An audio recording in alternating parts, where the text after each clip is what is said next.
throwback to like 5 to 7 years ago, when in this business, in the rideshare and food delivery business, I got the title, the referral king, because as one of the top referrers, at least in the United States, worldwide, I was the #1 position recruiting in 600 cities. Part of my success was that I bought several FedEx trucks and I converted them to Uber and Lyft sign-up centers, and they were going from San Diego to San Francisco, all over.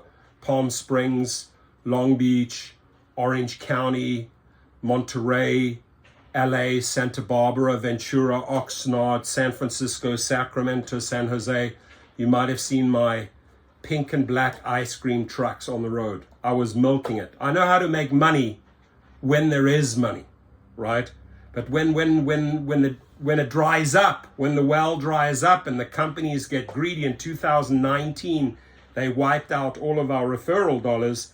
I sued them for $900,000, $920,000. I sued them for $650,000. They settled, still in court with them. But funny thing is, this is a video and just shows you how times have changed, right? If you out there making money and things are good, you are reporting on the successes. If the tide changes and their take rate is going down, and we're in 2024, that I actually have to go up to San Francisco to protest, right? I offloaded all of these in 2019 after they scammed us, or scammed the top referrers out of hundreds and hundreds of thousands of dollars. One of the top guys in San Francisco was owed $1.4 million in Uber referrals, which they wiped out. So back then, I met a great guy, still friends with him, Driver Mike, top channel, top guy. Like probably in my top 3 favorite gig YouTubers, because he's detailed, he's honest, he's kind. He just does a great job explaining food delivery and rideshare to new drivers. And he did an interview, so I just want to show you how things have changed. He said, hey, tell who's the rideshare professor, what have you done in the past? If you want to learn a little bit about me, you know where I stand today. Today I'm an advocate through and through, right? I don't refer drivers to Uber and Lyft anymore. I refer lawsuits, right? I recruit. In fact, I'll do a video now where I'm recruiting drivers in London, in the UK, all throughout UK for a big class action lawsuit. That video will be lined up in the next few days. But going back to this. I was born in Washington, D.C., grew up in Europe, born American. South Africa, studied in Europe, did a business degree and a psychology degree. And then I went into the tech side. In the early 90s, I worked and helped Yahoo get into France. And was very involved with the tech field. My former wife, the lovely mother of my 2 kids, is a big program in AI, so she really explained the programming side to me. So I've always loved the technology side. I started a company called rentwave.com. Used to be the director for Westside Rentals. Early 2000s. Rentwave to rent.com. I then started a company called handshake.com, sold that for quite a bit of money. And then, then I had a lot of idle time. I traveled a lot, and I started dibbling and dabbling in the rideshare community, started building out a fleet of limo cars. And I just loved the feedback from drivers all around the country, hearing their stories, just helping them get a job, get out there and earn some extra money, whether it could pay for their daughter's or their son's degree. That brought me a lot of joy, and I just started growing from there. So I guess, that's how I grew into the rideshare business, and that's how I stay connected with the rideshare business, and go to events like these streaming parties today, meet fellow YouTubers, exchange ideas, talk about the future, and see what value we can bring to the table. So I want to say thank you to your driver Mike for this interview.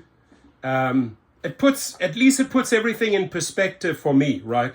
When the money is hot, when the money is flowing, right? When you're lighting fires, right? And you just churning and hustling.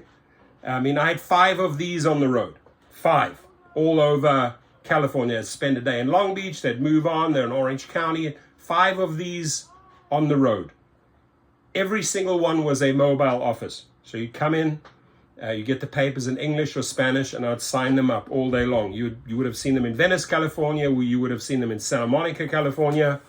A lot of people refer to them as the pink ice cream truck, right? But this it just puts everything in perspective.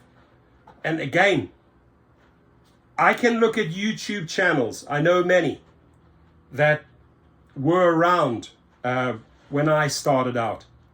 And people were pushing the referral codes. People were happy about the money, right? I mean, I was getting, let's say, $4.50 per mile on the Uber SUV, Uber Black platform, $4.50.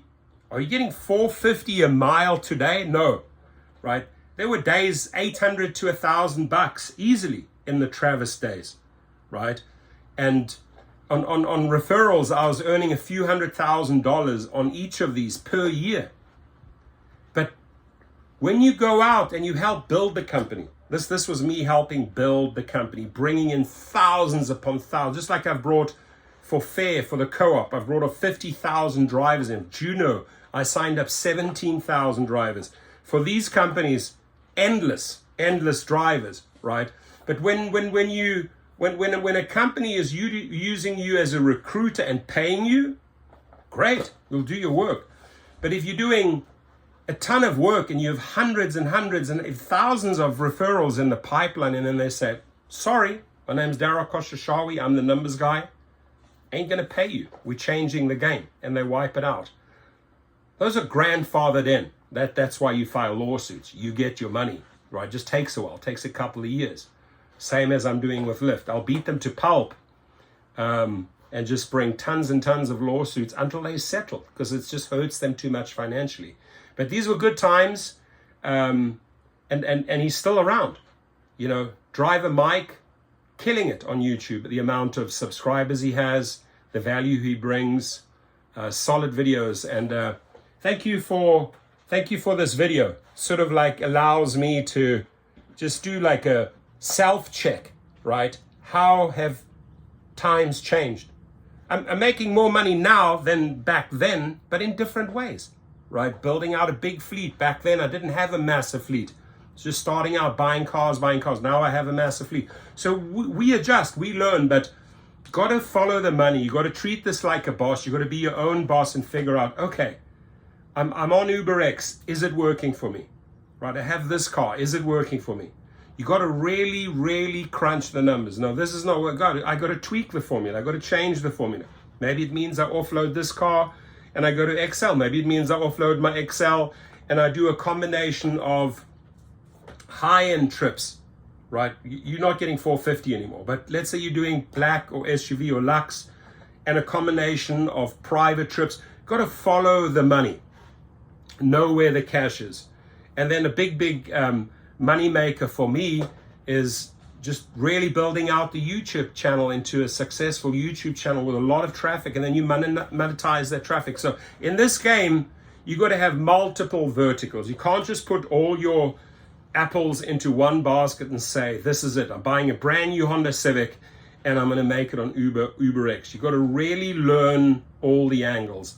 Back then, these were the fantastic angles. Your stories, I mean, let us know how it has changed for you over 5 years. I spoke to countless drivers at the protest who all shared with me their journey, their transition. You know, coming from these days, right? They had their stories, and they have their stories in 2024, and they have their stories in 2014, right? So it's interesting how we evolve. It's interesting how the companies have changed and gouged us and screwed us. Because once upon a time, I do believe it was better under Kalanick. You could have, you know, there were chances to be your own boss. Love to hear your feedback on this. Thank you. Be safe out there.